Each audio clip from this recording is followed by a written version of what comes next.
Là. Action. Parfait. Bien, bonne soirée à tous. Merci de vous être déplacés pour cette présentation du plan directeur des parcs et espaces verts. Donc, on a des membres du conseil qui sont parmi nous dans la salle. On a les gens dans la salle, mais aussi on est en direct sur Facebook. Donc, bienvenue aux gens sur Facebook. Donc, merci de votre participation. Bienvenue à cette présentation du plan directeur. Un projet tant attendu par la population parce que ça fait depuis quelques mois, plusieurs mois qu'on travaille là-dessus. C'est un plan directeur qui est un projet fort des 10 prochaines années puisqu'il façonnera le développement de nos parcs et espaces verts et servira de feuille de route pour un réseau de parcs plus dynamique, plus accueillant, plus vert, mais surtout plus à votre image.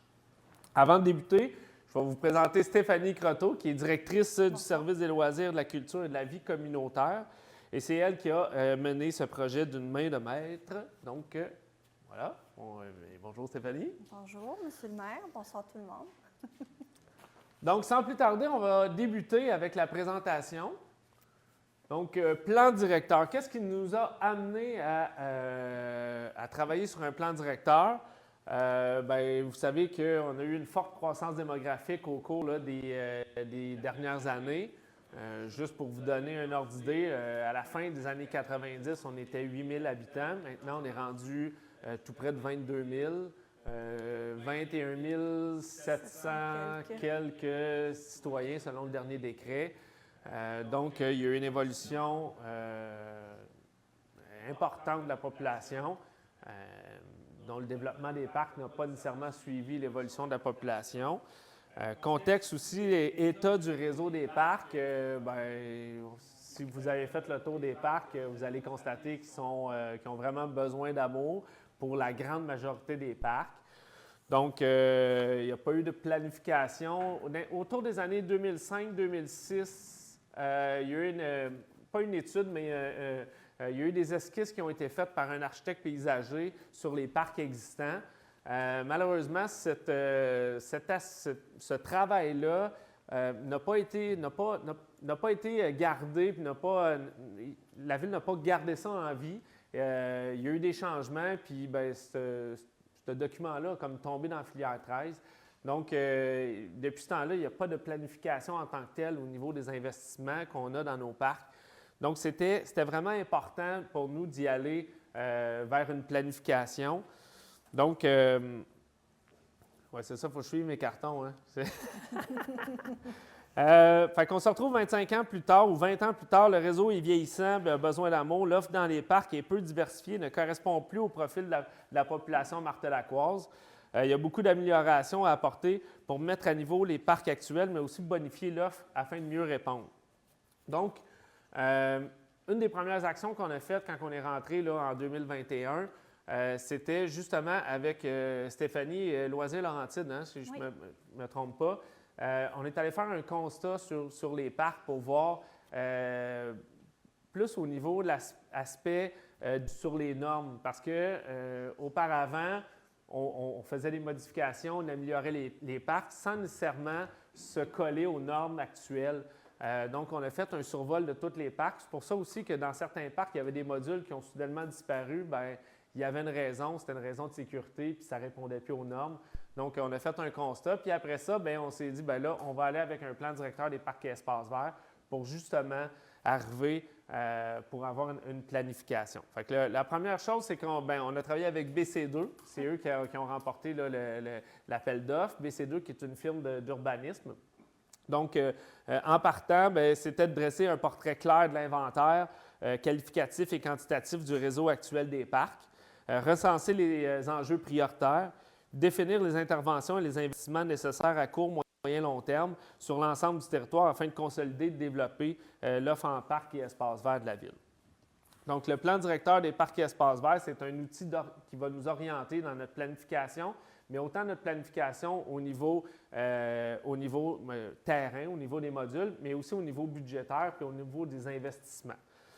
Donc, puis le plan tient compte du profil démographique des différents secteurs du territoire. Puis ça, on va pouvoir en expliquer davantage là, au cours de la présentation. Des nouveaux besoins qui émergent en loisirs et en sport et l'accessibilité universelle pour rendre les lieux plus accueillant pour tous. Donc, on va passer à la diapositive numéro 3. Stéphanie, je te laisse aller. Parfait. Donc, ça a été tout un processus, là, une vaste démarche qu'on a menée avec BC2 pour arriver à la présentation de ce soir, en fait. Initialement, on s'était donné là, un mandat d'à peu près 12 mois pour réaliser ce processus-là, puis finalement, on a fait autour du 20-21 mois à peu près là, pour finaliser tout ça. On n'est pas gêné de le dire, c'est vraiment toute transparence. On est retourné à la table à dessin quelques fois. Parce que vraiment, on a des visées ambitieuses et puis je pense que les premières ébauches qu'on avait n'étaient pas à la hauteur. Ouais. On voulait vraiment répondre aux besoins de la population. Là. Puis, bon, Stéphanie va faire le tour, là, mais au niveau, quand on est arrivé à l'étape 5, c'est un peu ça. Je vais te laisser débuter, puis je vais vous parler un peu là, du contretemps qu'on a eu là, dans le projet. Parfait. Donc, la première étape était vraiment le cadrage de la démarche. C'est là où on s'est assis avec les membres du conseil qu'on a vraiment, établi les premières orientations initiales avec le conseil. Par la suite, on est venu dresser, en fait, un portrait du territoire. On est allé faire des visites de terrain, un inventaire qualitatif, quantitatif, confirmer des données, des ratios provinciaux en matière d'installations sportives, etc. Et tout ça a pu dresser le premier portrait de la situation et des premiers constats que BC2 a présentés aux citoyens. Quand on parle de portrait ici à l'étape 4 de la demande, c'est vraiment l'apport de données ou d'enjeux qu'on est allé chercher auprès des groupes qui ont participé à nos consultations, mais aussi auprès des citoyens qui ont participé à la consultation publique. Par la suite, avec toutes ces données-là, autant de la part des citoyens de Sainte-Marthe et puis des constats terrain, on a pu élaborer notre vision, nos grandes orientations stratégiques et par la suite découler ça en plan d'intervention. C'est ça. Puis, Sainte-Marthe-sur-le-Lac, comme je disais, 20 000 habitants, mais à l'interne, on n'a pas les ressources pour faire un plan directeur des parcs et espaces verts. Donc, on s'est tourné à l'externe, comme plusieurs municipalités au Québec.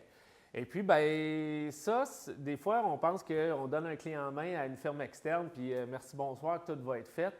Mais ça prend du suivi. Puis, des fois, la communication, puis ça, on l'a vécu, la communication et la vision, des fois, qui nous revient par la firme, bien, n'est peut-être pas en lien puis en ligne avec ce qu'on souhaite avoir. Puis c'est ça qui est arrivé dans le cas, c'est que quand ils sont arrivés vers les plans d'intervention, mais ce qui nous était proposé, bien, c'est pas tout à fait ça qu'on avait en tête. Et puis, bien, on a retravaillé avec la firme et on les a renvoyés à la table à dessin pour avoir un produit qui vraiment reflétait les besoins de ce qui avait ressorti là, des consultations puis tout ça. Donc, c'est ça aussi l'enjeu. Des fois, bien, ça peut bien aller, mais dans ce cas-ci, bien, on a fait notre travail de suivi avec la firme externe, puis justement, on était plus ou moins satisfaits, puis bien, on arrive avec un résultat final qui remplit tous les objectifs qu'on avait fixés au départ. Tout à fait. Donc, tout à l'heure, je t'ai parlé du cadrage de la démarche avec les élus. C'était, dès le départ dans la démarche, une préoccupation puis un souhait là, de mettre les citoyens au cœur de cette démarche-là. Donc, on a quand même eu une démarche participative qui a été intéressante là, dans le cadre de ce plan directeur des parcs-là. On a mandaté BC2 là, autour de juin 2023. Donc, une fois que le constat a été fait, là, on a pu, dès septembre, tenir trois consultations de type groupe de discussion, là, les fameux focus groups, auxquels ont participé à tour de rôle nos associations sportives, qui sont vraiment les usagers principaux de nos équipements, de nos installations sportives, nos associations communautaires aussi, qui sont des parties prenantes là, au sein de la ville, et finalement des représentants de certains services municipaux qui avaient peut-être une vision un petit peu différente des usagers des parcs et des espaces verts, mais qui avaient vraiment des enjeux intéressants au niveau de l'entretien et puis certains constats d'appropriation dans les parcs. Et finalement, au mois d'octobre 2023, on a convié l'ensemble de la population martelacoise à une soirée de consultation. On a plus de 40 martelacois qui se sont présentés. Peut-être que ça peut paraître peu. Par contre, BC2, qui ont vraiment l'habitude de participer et d'animer des consultations comme ça dans des grands arrondissements de Montréal et tout, on dit que c'est un très gros groupe, là, puis on n'avait pas à être gêné de la participation citoyenne. C'est encore à moi. Oui, portrait de l'offre. Donc, au niveau du portrait de l'offre, Afin de dresser là, un portrait le plus juste possible de notre territoire, BC2 a découpé le territoire en 5 unités de planification. Puis à la fin là, de ce petit aparté-là, M. le maire pourra vous expliquer pourquoi dans l'unité A, on a un si vaste territoire là, comparativement à d'autres unités là, en matière de population.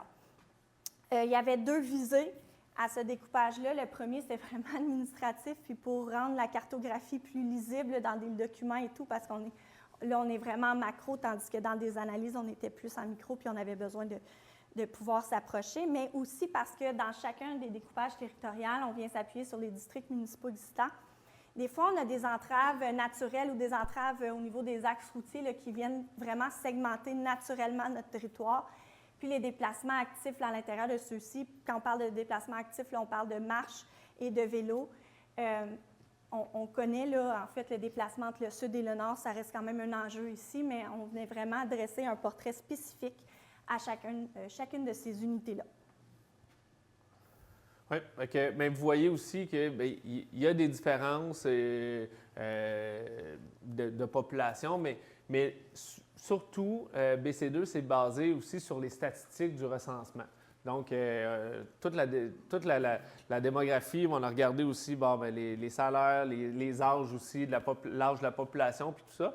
Et le problème dans le A, comme on a un secteur qui est récent, bien, il y avait un manque de données au niveau du recensement, parce que le dernier recensement, c'est 2021, mais le temps qui accumule les données. Donc, il y a une partie qu'on n'avait pas, parce qu'on s'entend que le ruisseau Perrier est vraiment un aspect qui ferait en sorte qu'on aurait sûrement eu deux secteurs d'études. Cependant, parce qu'il y avait un manque de données, BCD a jugé que le secteur A allait être défini. Mais nous, on garde ça en tête. Pour l'exercice, avec les données qu'on avait, c'est comme ça qu'ils ont fait. Mais nous, on garde ça en tête parce qu'avec le temps, des données, on va en avoir. Puis éventuellement, dans une révision ou dans un autre plan, on va pouvoir, après ça, segmenter davantage le secteur A. Puis quand on parlera plus tard justement de ce fameux secteur nord-ouest A-là, nous, on se projette vraiment au nord-ouest du ruisseau Perrier plutôt que dans la partie sud. On dénomme en fait au total là, ces 18 parcs espaces verts qui ont été étudiés là, par la firme BC2. Avant de vous les énumérer en fait là, par secteur ou par unité de planification, j'aimerais juste vous définir là, brièvement la typologie qui est utilisée par la firme pour pouvoir les classifier. Donc, premièrement, on a des parcs nature là, on parle vraiment de vastes espaces de plusieurs dizaines de milliers d'hectares qui ont vraiment des vocations de conservation du patrimoine naturel, qui sont des aires de conservation à proprement dit. Ensuite, si je peux me permettre, parc nature, dans l'étude, au départ, on a vite constaté que les parcs nature rentraient drôlement dans notre plan directeur des parcs à espaces verts, puisque c'est 3 grands parcs qui ont des similitudes parce que c'est des grands parcs nature, mais les similitudes s'arrêtent là parce que c'est vraiment des parcs qui sont totalement différents. On en a un, le parc de la Frayère, qui est au bord de l'eau. On a de l'Érablière, on a la Prucheraie. Déjà en partant, au niveau là, de la faune, pas de la faune, mais plus de la flore, c'est totalement différent. Donc, c'est là qu'on est arrivé au constat que ça nous prendrait des plans directeurs pour chacun de ces espaces-là, parce qu'il n'y a pas juste l'aspect utilisation de ces parcs-là, mais il y a un aspect aussi au niveau environnemental qu'on aborde plus ou moins avec le plan directeur des parcs. Donc, c'est d'aller pousser davantage là,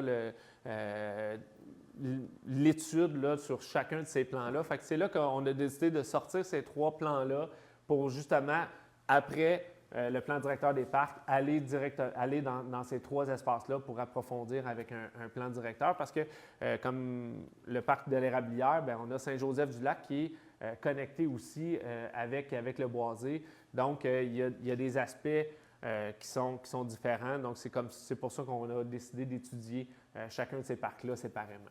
Oui.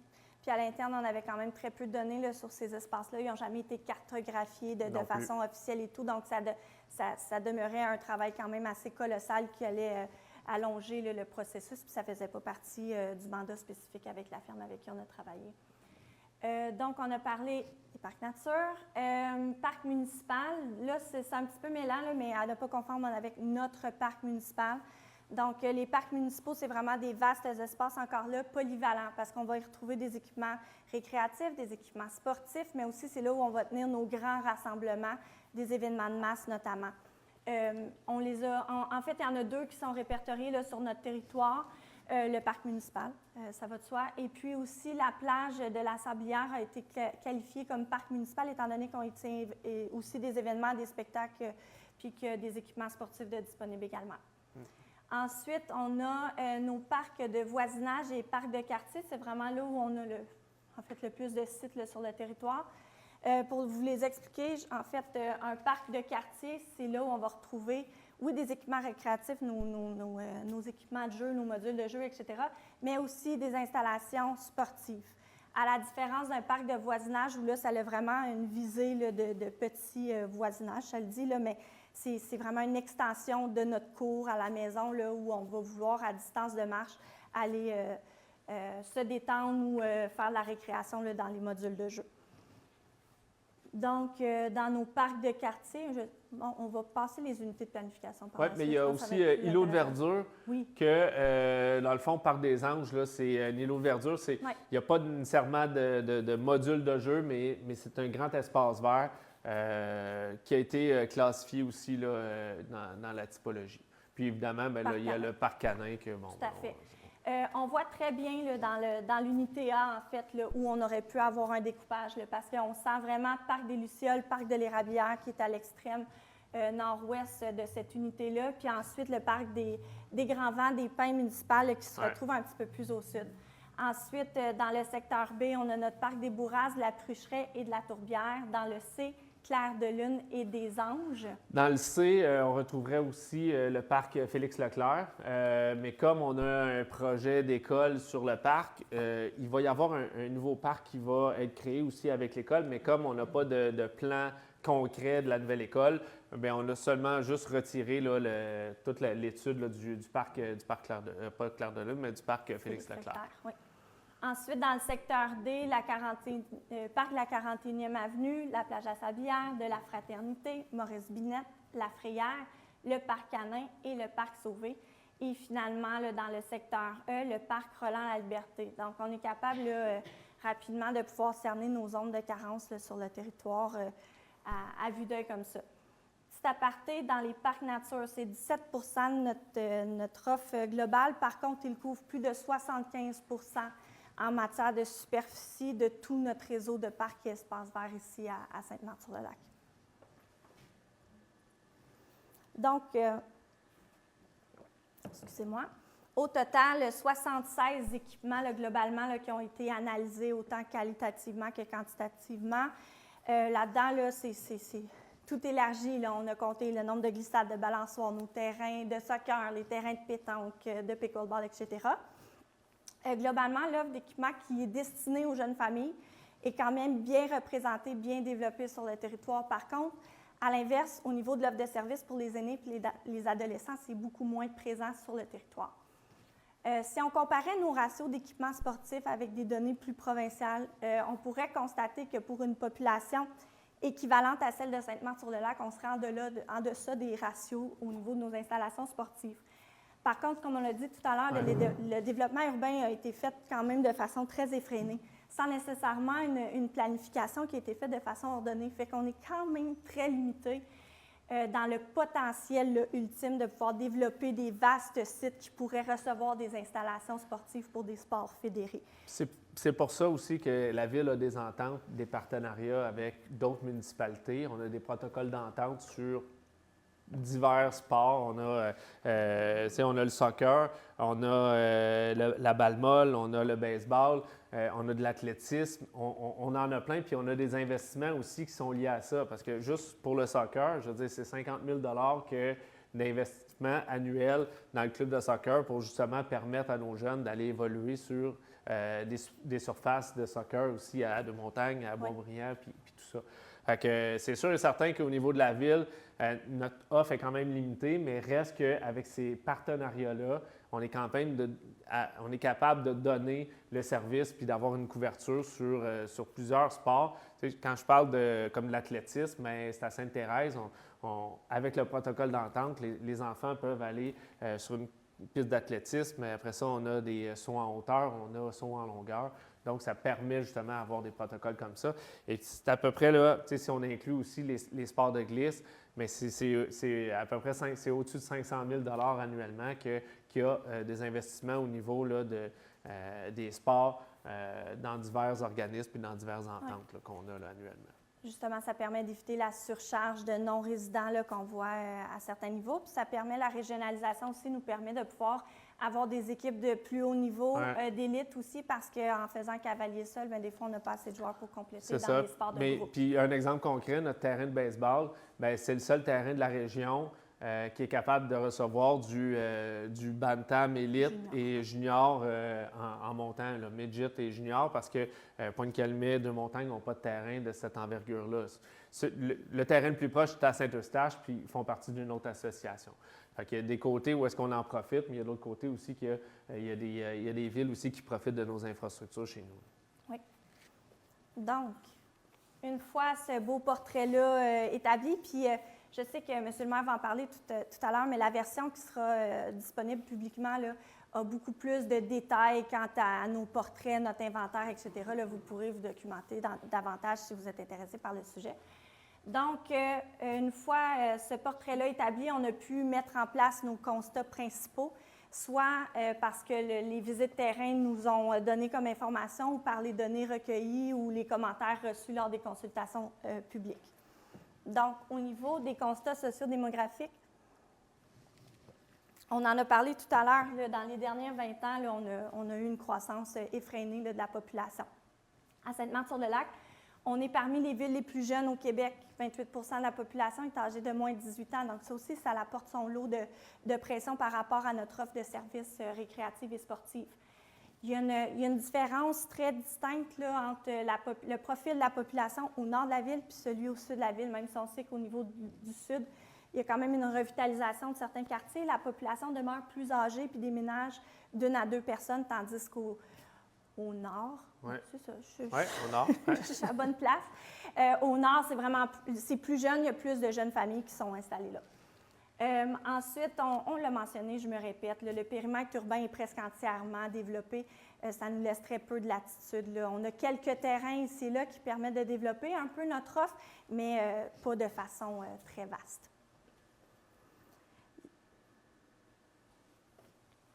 Donc, les constats en lien avec la desserte. Il y a une desserte qui est inégale. Là. On l'a vu tout à l'heure, notre secteur A, notre secteur E sont moins desservis par le réseau. On a tout de même une super belle opportunité, une chance ici à Sainte-Marthe-sur-le-Lac d'avoir un réseau cyclable bien développé. On a la chance d'avoir la route verte. Malgré le fait qu'il reste peut-être des ramifications ou des enjeux peut-être de mobilité entre le sud et le nord à adresser, ça reste que les déplacements actifs à l'intérieur des unités de planification, mais d'une unité à l'autre, donc dans le réseau de parcs, là, c'est 12 km², c'est pas excessif en déplacement. C'est vraiment un avantage qu'on a ici sur le territoire. Les parcs nature sont particulièrement bien représentés, occupent 75 % de la superficie. Et un autre commentaire qu'on a entendu beaucoup là, lors des consultations, c'est que d'améliorer l'accès au lac des Deux-Montagnes, qui est vraiment un joyau, permettrait de développer notre offre d'activités nautiques non motorisées et permettrait aux citoyens de pouvoir se réapproprier ce lac-là.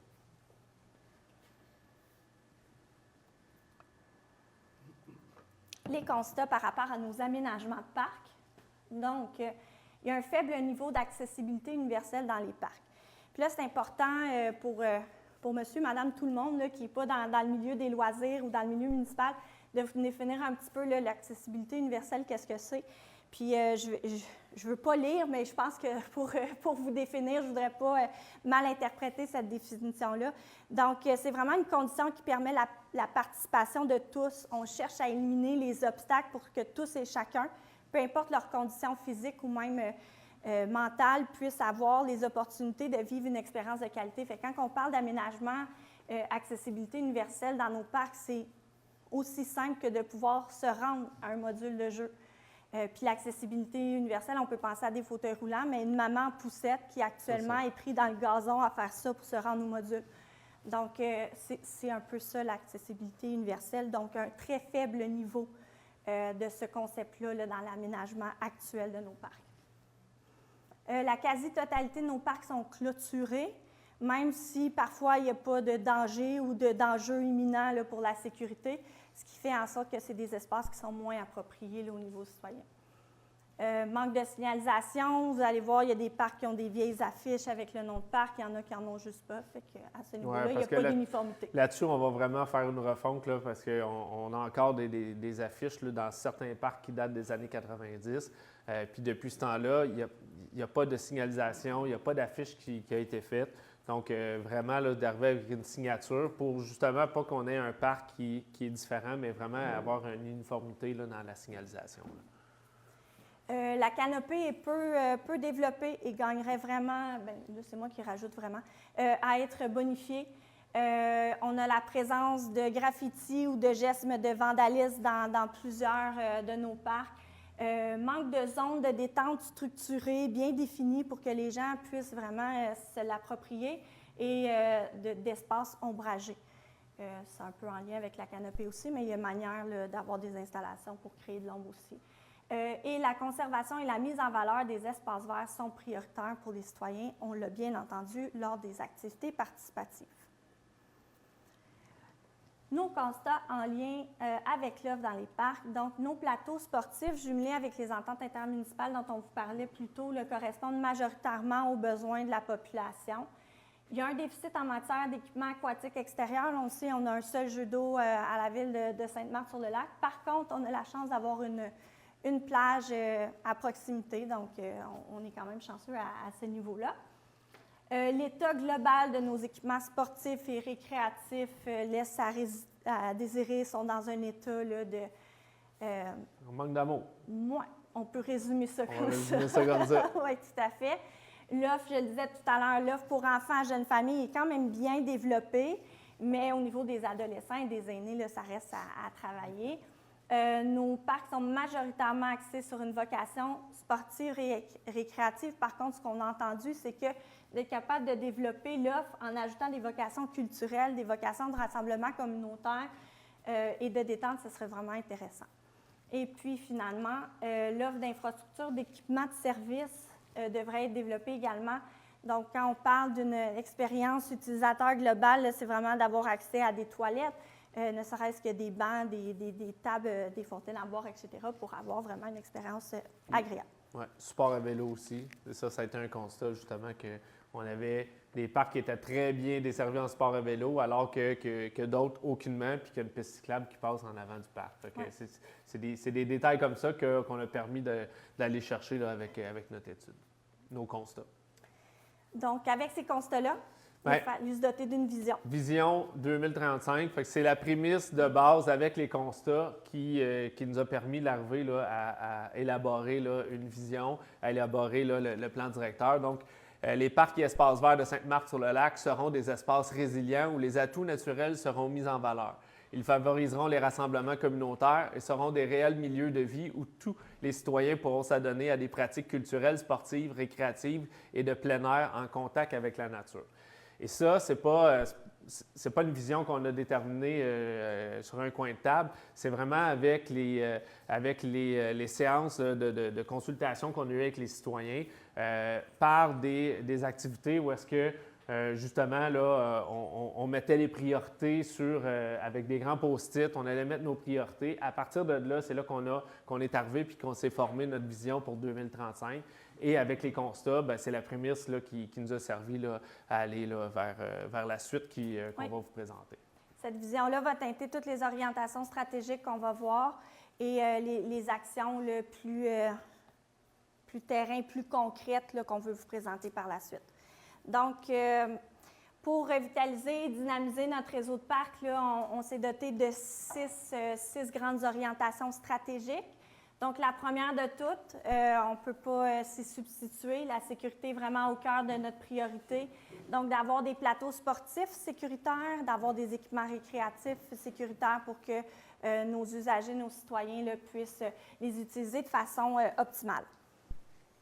Ensuite, offrir une expérience complète aux utilisateurs. Là, on se répète, là, mais dans le fond, c'est d'offrir une expérience globale, de pouvoir être bien accueilli dans le parc par des usages de base tels qu'une fontaine à boire, un bloc sanitaire, des bancs de parc et puis des zones ombragées. Bonifier la desserte dans les zones de carence. Notre unité A, notre unité E, on veut venir bonifier, ramifier, ajouter des sites, là, autant au niveau des espaces verts que des espaces récréatifs, à quelques endroits bien ciblés sur le territoire. Comme on disait, bien, comme je disais auparavant, la zone A, c'était un grand échantillon, mais ça reste que même, comme vous l'avez vu là, dans la description, il y avait quand même dans la zone A plusieurs parcs, mais comme c'est vaste, on arrive quand même à un constat qu'il y a une carence dans cette zone-là, et surtout, elle se retrouve complètement au nord-ouest, là, vers le parc de l'Érablière. Ouais. Mettre en valeur les attraits naturels et développer l'offre de plein air sur le territoire. On l'a dit tout à l'heure, l'accès à notre plan d'eau principal qui est le lac des Deux-Montagnes pour favoriser les sports nautiques non motorisés, mais également venir structurer les usages là, dans nos parcs nature, de pouvoir développer en respect de l'environnement, mais aussi en créant des usages bien définis là, dans ces parcs nature-là. C'est une orientation là, dont on s'est doté. Mettre à contribution, mais ça, M. le maire, je vais vous laisser l'expliquer. Bien, mettre à contribution les parcs pour développer la résilience de la ville. Je ne réexpliquerai pas tout ce qui s'est passé en 2019. On a un projet de pluvial qui s'en vient. Mais le projet pluvial, qui est toujours d'actualité, là, pour ceux qui pensent que c'est mis sur pause, c'est pas mis sur pause. C'est juste qu'avec ça, bien, il va y avoir des bassins de rétention qui vont arriver.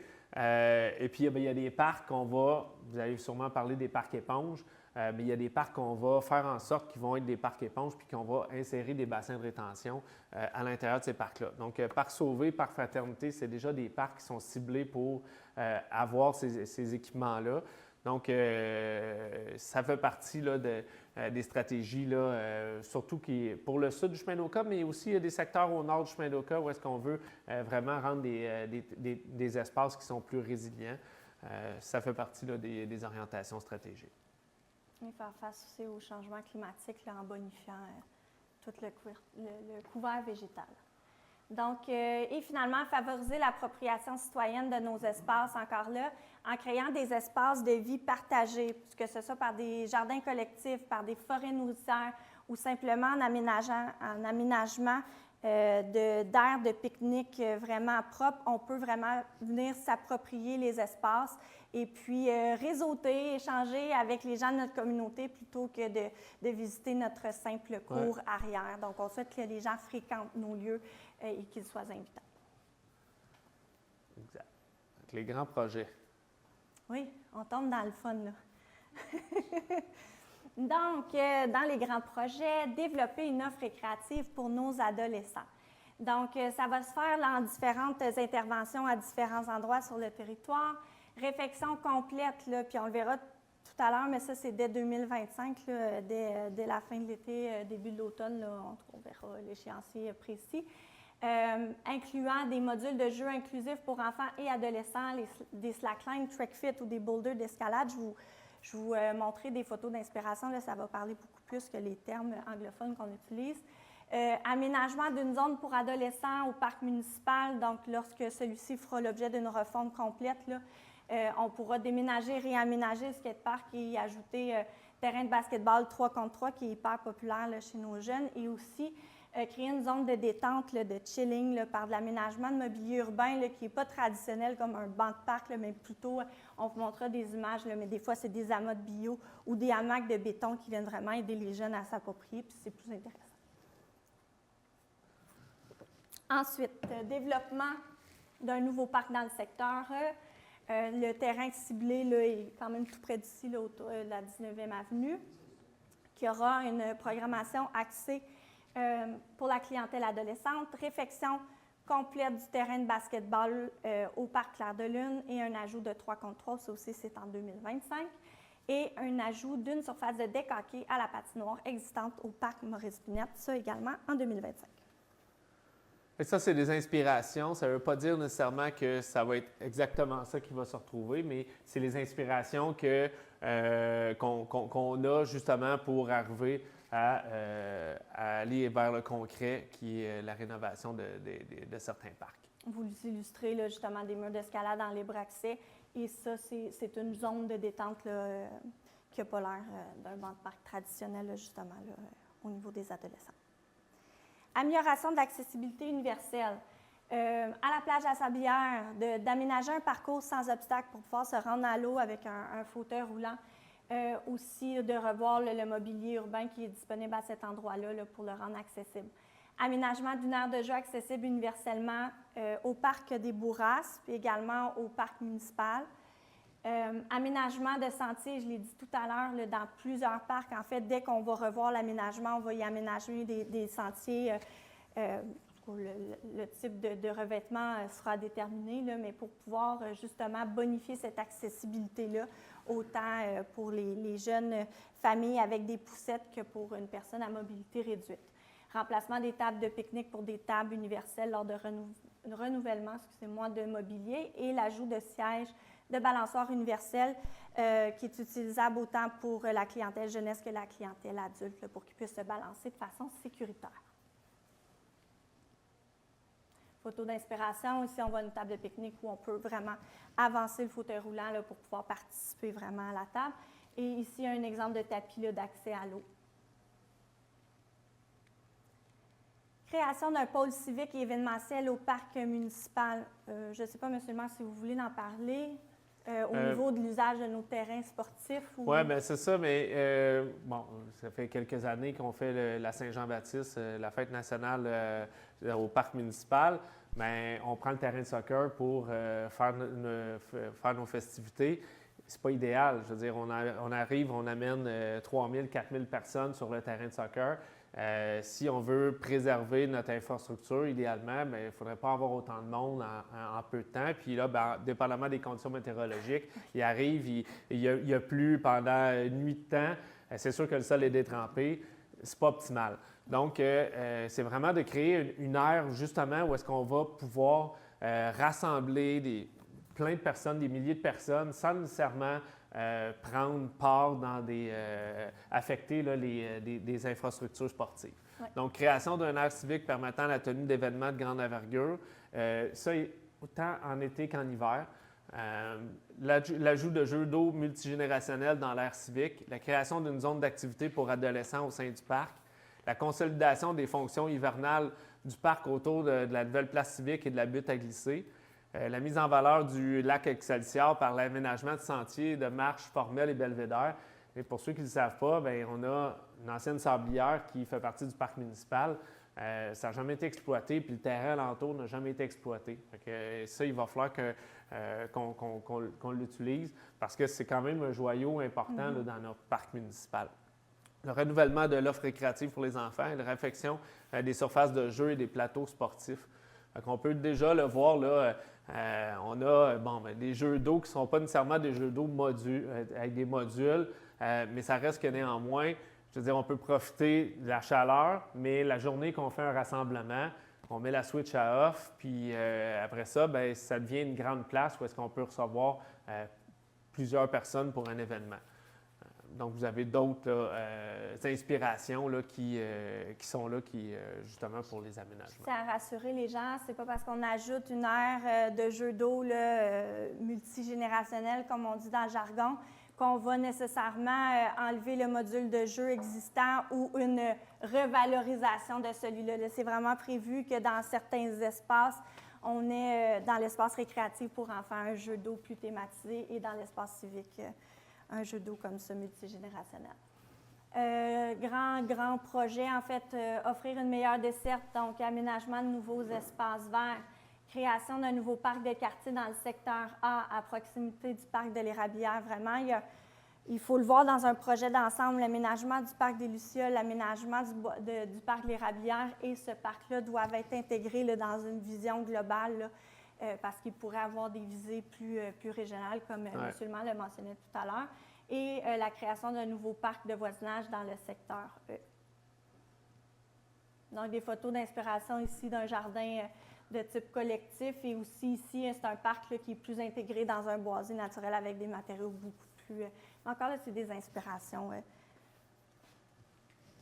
On peut se projeter. Fait que, aménager des lieux de rassemblement favorisant la vie communautaire. Fait que les interventions prévues, là, c'est l'ajout de jeux d'eau sur le territoire, d'aires de rafraîchissement propices au rassemblement et favorisant les liens de communauté. Retrait des clôtures superflues afin de favoriser l'appropriation citoyenne des espaces. Puis ça, on en a plein. Là. Le meilleur exemple, là, le parc des Grands Vents, qui a une clôture en plein milieu qui sépare la partie qui est gazonnée du partie de module de jeu. Bien, c'est une clôture qui est superflue. Là. Ça empêche le mouvement. Puis de toute façon, déjà, je pense qu'il y a une partie qui a été coupée. Puis, donc, c'est des exemples comme ça. Même dans le pourtour, des fois, à des occasions, comme quand on doit faire un détour pour accéder à un parc, je pense qu'il y a tout ça qu'il faut revoir. L'aménagement des aires de rassemblement, de détente avec des mobiliers dans plusieurs parcs du réseau. L'aménagement de forêts nourricières, de jardins collectifs, puis l'aménagement d'un terrain de Maracana au Parc des Pins. Maracana, c'est une forme de soccer là, qui vient d'Afrique. Mais on a des sports qui sont en émergence. On parle du Maracana, on parle du pickleball. Ce pas des sports qui sont marginaux. C'est vraiment des sports émergents qui vont perdurer dans le temps. Donc, ça aussi, il faut être à l'affût, puis il faut faire en sorte qu'on prévoit ces investissements-là. Donc voilà. Quand M. le maire parlait d'aires de rafraîchissement, c'est des brumisateurs, en fait. C'est de l'intégration de mobilier urbain avec des zones de rafraîchissement qui pourraient être intégrées dans les parcs. Et ici, on voit un exemple de toile où on peut créer vraiment des zones ombragées là, dans nos espaces. Finalement, peut-être qu'il y en a une prochaine, là, je m'excuse. Miser sur le verdissement et les infrastructures vertes. Donc, aménagement de microforêts dans certains parcs. Développement d'un programme de gestion différenciée des espaces là, afin de favoriser la biodiversité dans les parcs. Ça, c'est vraiment surtout au niveau de notre gestion d'entretien des parcs. Tout à l'heure, il y aura une photo, puis je vous expliquerai un peu plus en détail qu'est-ce que c'est. Développement d'une politique favorisant la mise en place d'une servitude visant à consolider vraiment le corridor le long du ruisseau de Perrier et ainsi favoriser sa protection à long terme. Aménager des parcs résilients permettant de pouvoir contribuer à la gestion des eaux pluviales sur le territoire, on l'a dit tout à l'heure, et plantation là, au niveau d'arbres pour bonifier la canopée et la présence de végétaux et créer des zones naturelles ombragées dans nos parcs. La gestion, ici, on voit une micro-forêt. Donc, au lieu de couper le gazon globalement, là, on se garde des aires de jeu libre. On ne vient pas vraiment se priver au niveau de nos vocations de parc, mais on vient, la nature vient prendre son cours. On fait de la plantation, on crée une micro-forêt. La gestion diversifiée, c'est qu'on a tendance dans nos parcs à couper le gazon partout où le tracteur ou la tondeuse nous permet de le faire. Par contre, pourquoi pas laisser la nature reprendre son cours près des arbres matures, les fleurs sauvages vont venir s'intégrer, puis de cette façon-là, Au fil du temps, la Ville aussi a embarqué dans des programmes comme Ville Amie des Monarques. On a, au niveau des abeilles aussi, dans divers projets comme ça, mais il faut que ça se reflète aussi dans nos parcs. On demande aux citoyens, coupez pas votre gazon pour garder les pissenlits au mois de mai. Il faut qu'aussi dans nos parcs qu'on le fasse. Puis ça ne veut pas dire de tout laisser en friche. C'est pas ça l'idée, mais vraiment de cibler des secteurs.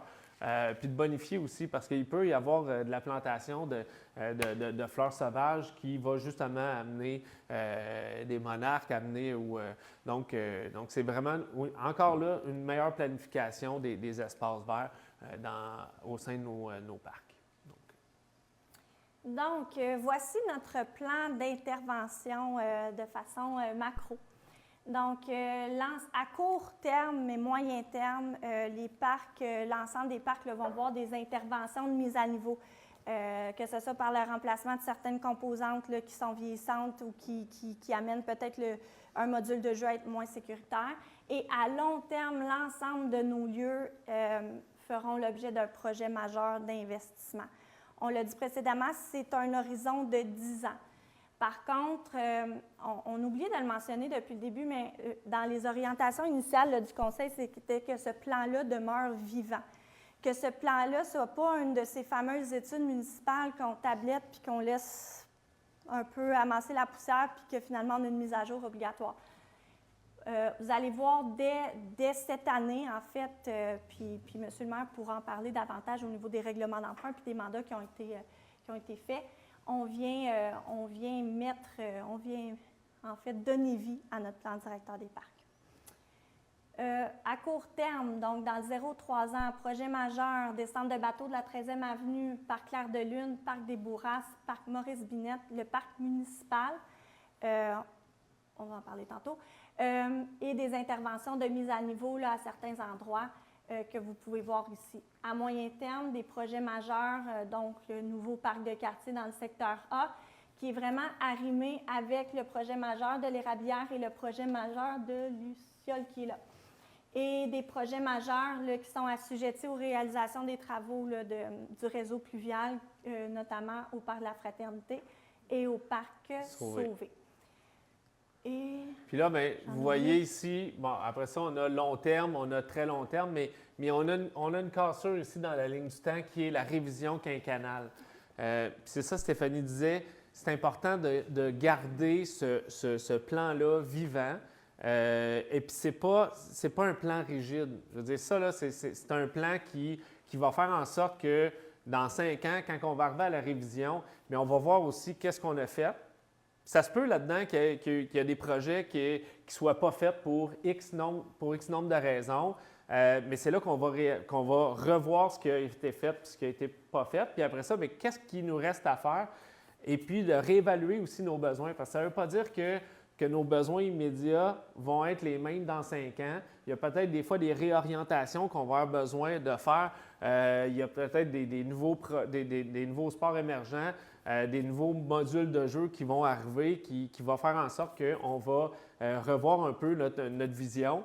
Donc, c'est pour ça que c'est important. Puis, s'il y a des modifications, mais encore là, à l'administratif puis aux politiques, ça va être important de faire les modifications dans notre plan directeur. Parce que trop souvent, comme Stéphanie disait, qu'on fait un plan directeur, puis là, bien, on attend soit après des subventions ou bien on n'a pas trop de projets, fait qu'on le met de côté, puis là, hop, il y a une nouvelle gang qui arrive, il y a des changements, il y a un roulement de personnel, puis là, bien, ce plan-là, il prend de la poussière. Donc, ça va être important de le garder en vie et pas nécessairement d'attendre après des subventions. Aujourd'hui, on a eu le budget du gouvernement provincial. Il n'y a pas beaucoup d'argent qui va être investi dans la prochaine année, dans les prochaines années au niveau des investissements dans les parcs et dans les espaces verts. Donc, si on est là puis on attend, je veux dire, dans le dernier programme de subvention, toutes nos demandes de subvention ont été refusées. Je veux dire, il y avait à peu près 300-400 millions disponibles, puis il y en a eu pour au-dessus d'1 milliard de projets qui ont été envoyés partout là, par les villes et villages au Québec. Donc, si on attend après une subvention, c'est clair que notre planification bien, tombe à l'eau. Fait que c'est dès maintenant, bien, c'est là qu'on va commencer. Déjà, on a un règlement d'emprunt de 17 millions. On peut passer à la slide d'après. Mais ça commence déjà dès 2025. Fait que présentement, on a un règlement d'emprunt de 7 millions. Il y a un mandat qui a été donné, là, un contrat d'architecture d'ingénierie là, au groupe marchand Architecture Design. Puis dès le mois prochain, là, on commence à travailler sur les plans et devis de différents parcs. Fait qu'on a le parc des Bourrasques, le parc Clair de Lune, le parc municipal, le parc Maurice-Binette et la descente de bateau de la 13e avenue. Donc, une fois que les plans et devis vont être faits, bien, après ça, on va aller en appel d'offres. Il va y avoir un entrepreneur général ou une firme qui va faire les travaux. Puis à partir de ce moment-là, on va pouvoir avoir une cédule plus définie là, sur... mais ce qu'on souhaite, c'est que les travaux commencent dès cet automne pour essayer de faire le maximum en période automnale puis en période printanière pour en faire le moins possible en période hivernale. Je peux te laisser aller là, avec les différents parcs. Ça a déjà été mentionné, là, à court moyen terme, c'est la réflexion mise à niveau là, pour des enjeux de sécurité de certains modules de jeu. Ajout de signalisation là, pour uniformiser vraiment notre image corporative là, sur le territoire dans nos parcs. réfection du mobilier endommagé et à long terme, les grands projets. Avant de terminer ou conclure la soirée, on pensait intéressant de vous décrire un petit peu les programmations, là, les usages qui sont visés dans notre projet actuel avec la firme GMAD. Donc, puis là, vous m'excuserez, la liste est quand même très longue, fait que je vais suivre intégralement, je ne veux pas en oublier. Donc, au niveau du parc des Bourrasques, là, on en a parlé précédemment, c'est vraiment une refonte complète du site. Là. On revoit le déplacement dans ce parc-là. On ajoute des appareils de jeu accessibilité universelle, des blocs d'escalade, parcours track fit pour adolescents, installation de mobilier urbain. Là, on vient vraiment couvrir au niveau des bancs, tabac pique-nique, etc., les supports, des hamacs, des parasols, des fontaines à boire. Installation de panneaux d'accueil, aménagement paysager complet, définition des sentiers, là, comme on a parlé tout à l'heure. Au niveau du parc Clair de Lune, on réaménage l'aire de jeu pour y avoir des structures de 5 ans, 6-12 ans, l'ajout de balançoires. Encore là, c'est une réflexion complète là, du site. Là. Ce site-là est situé aux abords de la route verte. C'est vraiment un lieu stratégique. On va venir définir une halte pour cyclistes avec un bloc sanitaire, des aires de pique-nique vraiment intéressantes. On va y ajouter notre deuxième jeu d'eau thématisé sur le territoire Martelacqua. Encore là, installation de mobilier urbain. Réfection complète de notre terrain, notre seul terrain complet de basketball sur le territoire. Un ajout d'un terrain 3 contre 3 également. Je veux juste être sûre qu'on a fait le tour. Oui. Ensuite, au parc Maurice-Binette, on vient ajouter, revoir. Les usages vont être positionnés essentiellement aux mêmes endroits, mais on vient mettre un module de jeu 2-5 ans, des balançoires, ajout de mobilier urbain, d'un bloc sanitaire, revoir mise aux normes. Ah oui, ça aussi au niveau des terrains de basketball, là, mise aux normes, puis amélioration là, des fûts d'éclairage sportif là, pour avoir un éclairage adéquat là, pour la pratique sportive. On vient ajouter une surface de deck hockey à notre patinoire existante. On sort la vocation de tennis là, du terrain actuel pour avoir un usage dédié uniquement au tennis et on vient revoir complètement là, les espaces de pickleball pour passer de 4 à 8 et vraiment des terrains aux normes là, avec des surfaces d'acrylique là, aux normes des standards.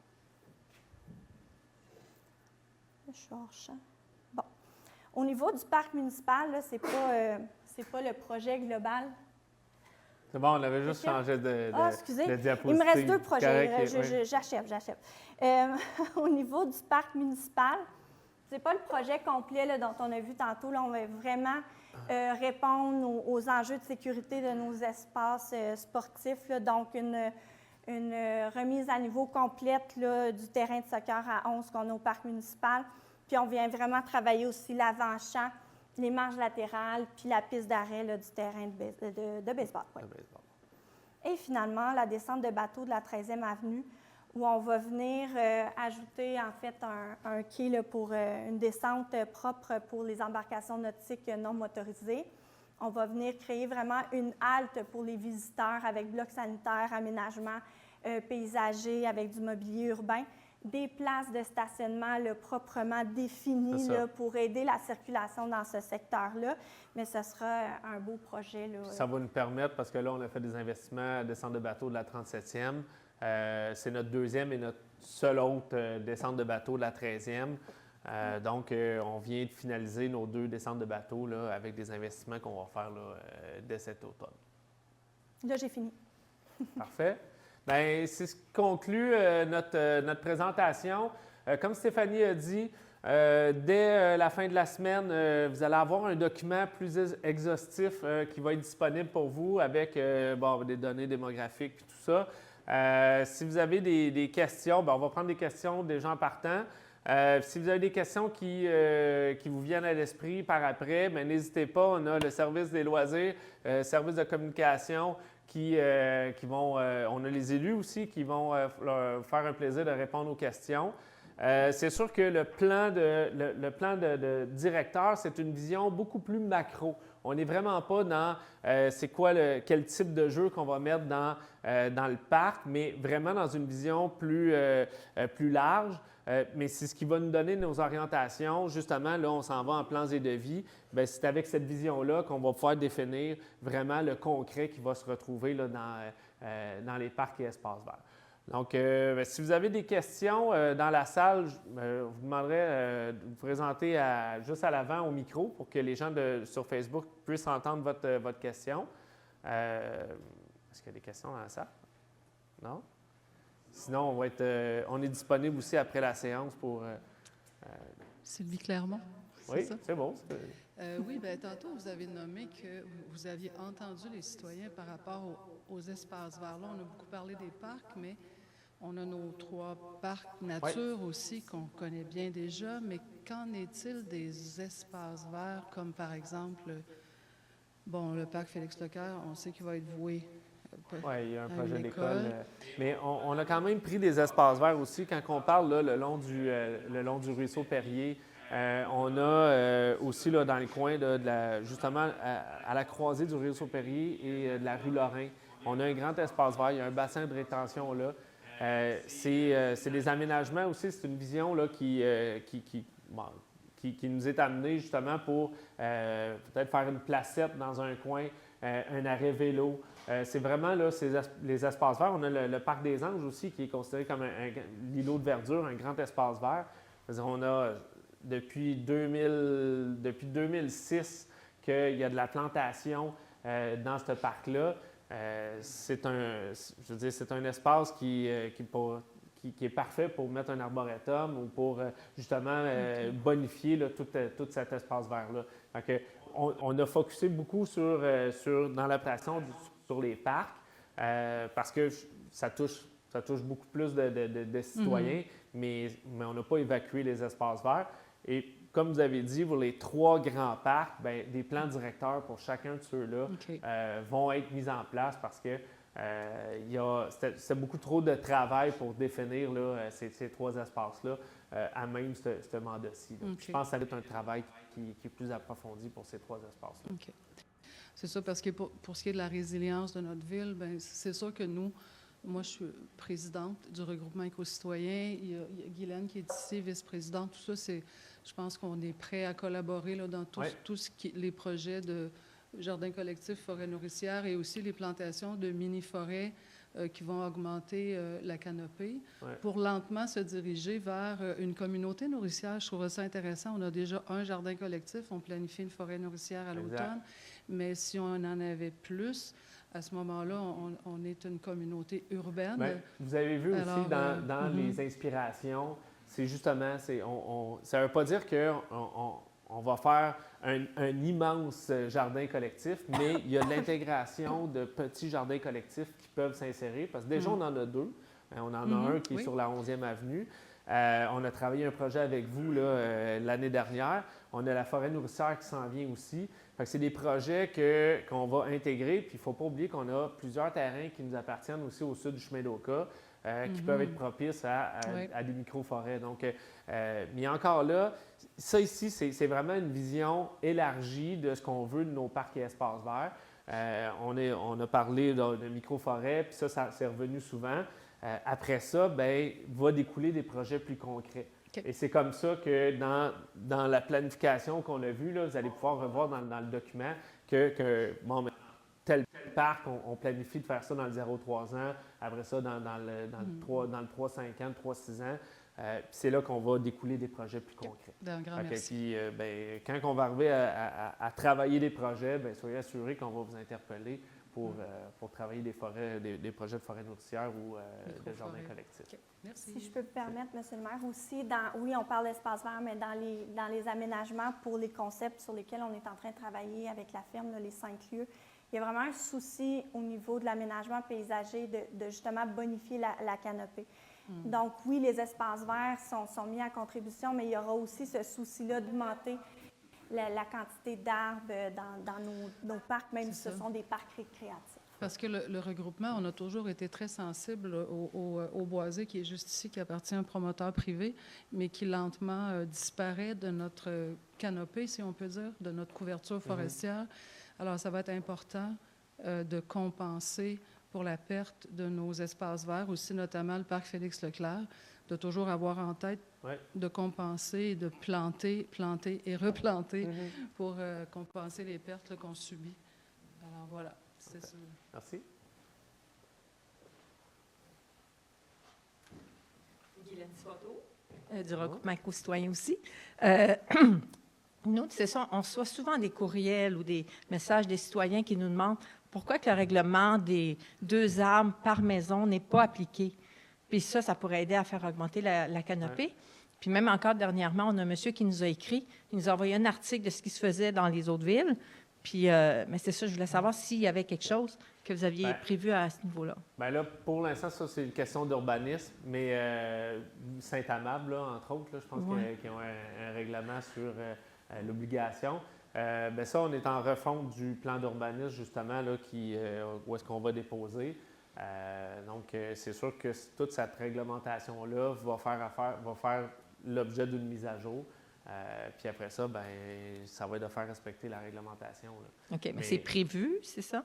Parce que moi, c'est ça, je m'étais... Mais là, on est dans on n'est pas dans une assemblée publique. Ça va me faire plaisir de répondre, mais OK. on est vraiment là, ciblé au niveau là, des parcs et espaces verts. Mais c'est sûr et certain que quand il y a une réglementation, on va l'appliquer. Là. Fait que, on va passer au travers de la refonte réglementaire, puis après ça, ben, avec les nouveaux règlements ou la conservation des règlements existants, ben, on va faire en sorte que l'urbanisme respecte la réglementation puis l'applique. Parfait, merci. Excellent. Merci. Bonjour, Stéphane Messier-Laforge. Dans le fond, j'aurais question, vous parlez du plan de parc nature qui est mis un peu de côté. Je parle plus du parc nature qui est en haut de l'Érablière. Je pense que c'est l'Érablière, qui est en haut de l'école des Lucioles. Exact. Okay, donc, dans le fond, je parle de ça. Dans le fond, c'est savoir, est-ce que vous avez quand même un début de qu'est-ce que vous voulez faire dedans? Parce que je sais que j'ai participé justement à l'Assemblée citoyenne qui a eu lieu il y a quelques mois.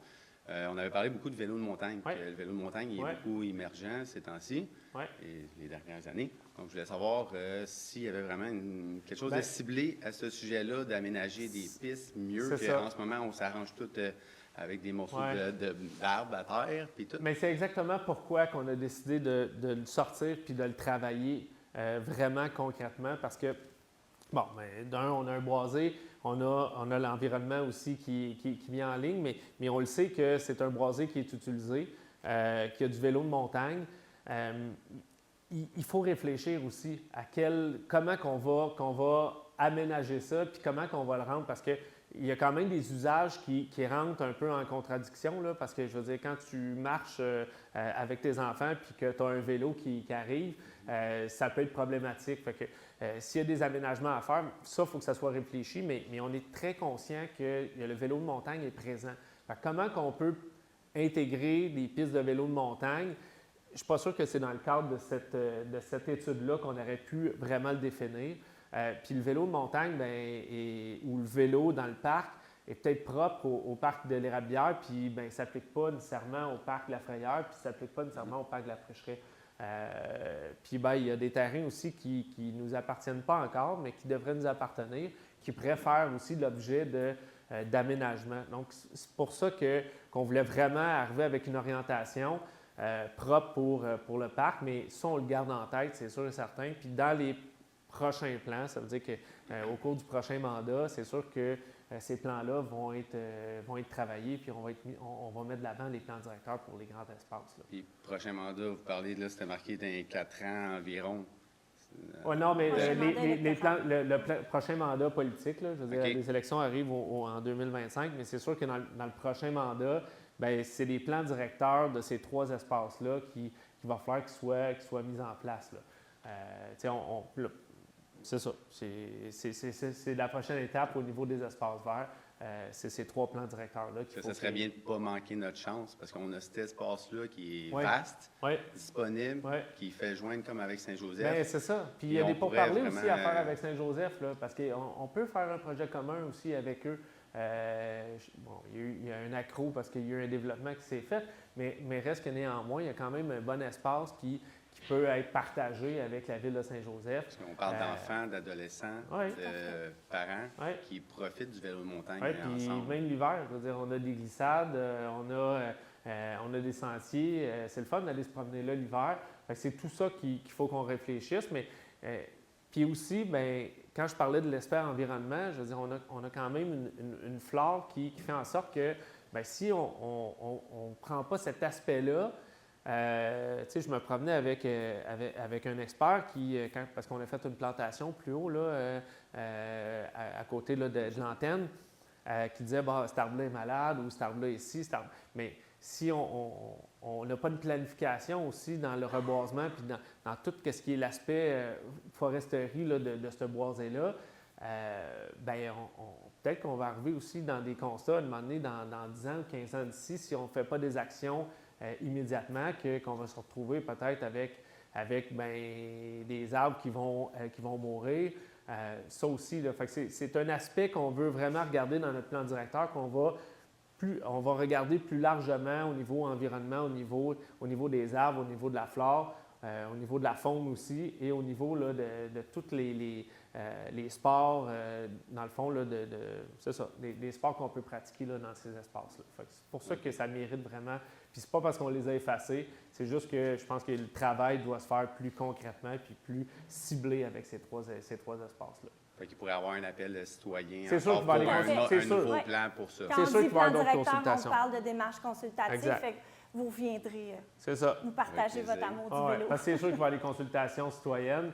Puis surtout, ce boisé-là, où est-ce qu'on a eu beaucoup d'appropriation des citoyens. Tu sais, le but, c'est pas de tout chambouler pour dire, bien, ce que vous avez fait, c'est pas bon, puis on chamboule ça. C'est vraiment de travailler avec ce qui est là présentement, puis de le bonifier, mais de le bonifier aussi en fonction des normes qu'on a au niveau municipal, puis tout ça. Mais c'est sûr et certain qu'il va y avoir des consultations publiques pour ces trois parcs, ces plans directeurs-là. C'est OK. sûr. J'aurais une deuxième question. Allez-y. Justement, on parle pour les adolescents qui manquent beaucoup d'infrastructures et ces choses-là. Ouais. C'est bien le rajout pour le basketball 3-3, des terrains de deck hockey, ces choses-là, mais il y a des enfants qui ne font pas de sport d'équipe comme ça puis qui font du vélo. On avait parlé justement d'aménager peut-être une pump track à quelque part. Où est-ce que la pump track apparaît dans les infrastructures ou l'aménagement possible? Mais c'est là que, déjà, on peut cibler ce coin-là un peu au niveau vélo, mais on n'a pas encore défini des projets concrets. Je veux dire, quand on va arriver dans l'espace-temps où est-ce qu'on va définir des projets concrets pour ces parcs-là, c'est là qu'on va dire, bien, est-ce que la pump track, elle rentre? Est-ce que, on a les moyens de la faire? Mais ce travail-là du plan directeur, c'est vraiment une vision plus macro. Fait qu'on donne des grandes lignes directrices, puis après ça, mais quand on va arriver et on va travailler les projets, c'est là qu'on va pouvoir cibler là, des projets qui sont plus concrets. Mais ça, c'est pas évacué. Il y a une pump track qui peut se faire, mais encore là, dépendamment. Dans le projet, je pense qu'on est dans 4 ans. Bien, dans 4 ans, ça ne veut pas dire qu'on va être à la même place ou à la même page non plus. Mais on va évaluer ça, puis c'est à ce moment-là qu'on va arriver avec des projets plus concrets. C'est bon, parce que ça aussi, ça Ouais. ça non, a pompé c'est- énormément. Ouais. Ça fait changement que du basketball ou ces C'est choses-là. Puis ça va chercher beaucoup de monde, plus qu'un skatepark, je pense. C'est très émergent, puis de plus en plus sur le marché, là, en matière de modules et tout ça, on voit des solutions alternatives aux pump track traditionnels là, qui nécessitent vraiment beaucoup d'investissement. Fait que les distributeurs de jeux, de modules de jeux, là, viennent vraiment répondre à ces produits-là. Fait que d'ici 4 ans, il y aura probablement d'autres produits émergents là, dans ce créneau-là. Exact. C'est parfait. Merci Ouais. beaucoup. Merci. Est-ce qu'il y a d'autres questions dans ça? Facebook? Oui, on a quelques questions sur Facebook. Donc, Jonathan Ouellette, chemin de la Prucheraie. Avez-vous débuté la mise en place d'un projet pour le parc de la Prucheraie, par exemple des sentiers pédestres, sentiers vélos de montagne, etc.? Mais comme je disais, ça fait partie du plan directeur des 3 grands espaces. Parc de la Prucheraie, Parc de la Frayère, Parc de l'Érablière. C'est 3 espaces qu'on va, l'année prochaine, à partir de l'année prochaine, là, définir des plans directeurs propres pour chacun de ces espaces-là. Déjà, il y a des sentiers là, qui sont là, mais qui sont plus ou moins balisés. Mais ça va faire l'objet aussi là, d'un plan directeur. Là. Parfait.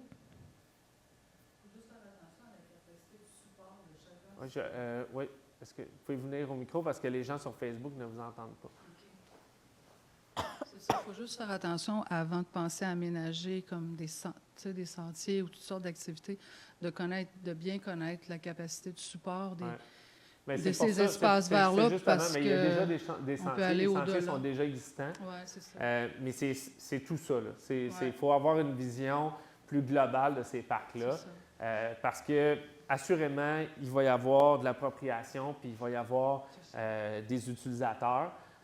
Mais encore là, dans le plan directeur, il va falloir Toujours trouver, c'est ça, un équilibre là-dedans.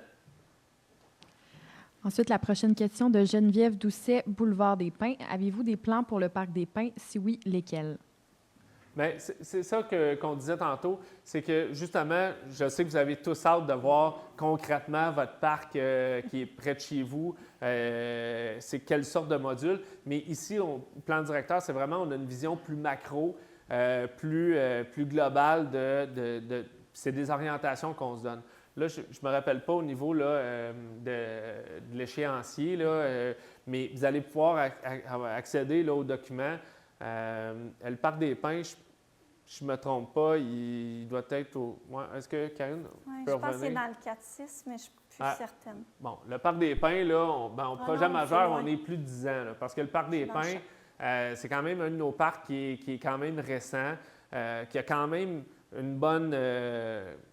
qui a quand même une bonne desserte. Il y a des modules de jeu là, qui respectent la réglementation, qui sont encore... Parce que si vous promenez juste Parc Maurice-Binette, là, je veux dire, les modules de jeu, là, on a un Tamiya rayé en spring et on a un module de balançoire qui en reste juste 2 sur 3 ou 2 sur 4.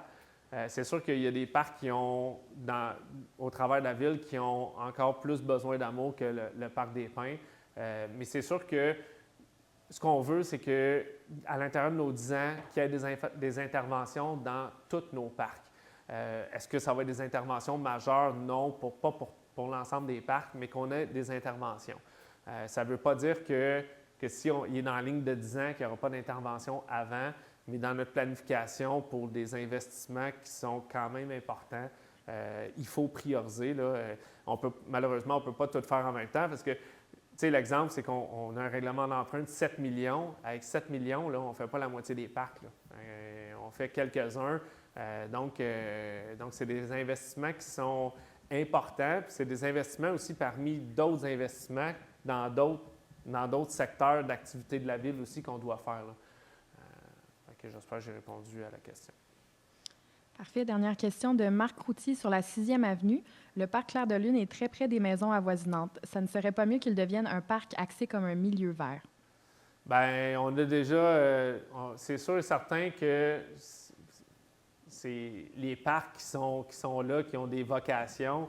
Chaque espace vert, on va les maximiser puis on va les rentabiliser pour faire en sorte qu'on puisse desservir la population. Il y a un parc de basketball qui est là. C'est sûr qu'on va le rénover puis on va le bonifier parce que déjà, il est identifié au niveau du basketball. C'est sûr et certain que si vous habitez à côté d'un parc, il risque d'avoir certains désagréments parce que si on a un nouveau parc, il va y avoir plus d'achalandage. Mais ça reste que vous habitez à côté d'un parc, bien, il faut s'attendre aussi à de l'achalandage. Puis ce parc-là, après ça, les autres parcs, bien, ils vont être bonifiés. Fait que le but, c'est de desservir la population et diversifier aussi nos infrastructures au travers de nos parcs, au travers de notre ville. Mais non, malheureusement, on ne pourra pas faire des parcs voués nature pour chacun des parcs parce que, je veux dire, Maurice-Binette avec le pickleball, on a aussi des plaintes sur le fait qu'on a du bruit avec les raquettes et tout ça, mais ça fait partie du package deal si vous habitez à côté d'un parc, malheureusement. C'est tout pour Facebook. Bon, bien, merci beaucoup. Mais, je vous remercie beaucoup de votre participation. Si vous avez d'autres questions, ne vous gênez pas. Les membres du conseil, le service des loisirs, on a les communications qui sont là, qui vont répondre à vos questions. On a la prochaine assemblée aussi là, qui va se tenir là, au début avril. Puis bien, à la fin de la semaine, le document va être accessible. Fait que, allez-y, allez le consulter. Et puis, je vous souhaite une excellente soirée. Puis merci beaucoup de votre participation. Merci. Merci.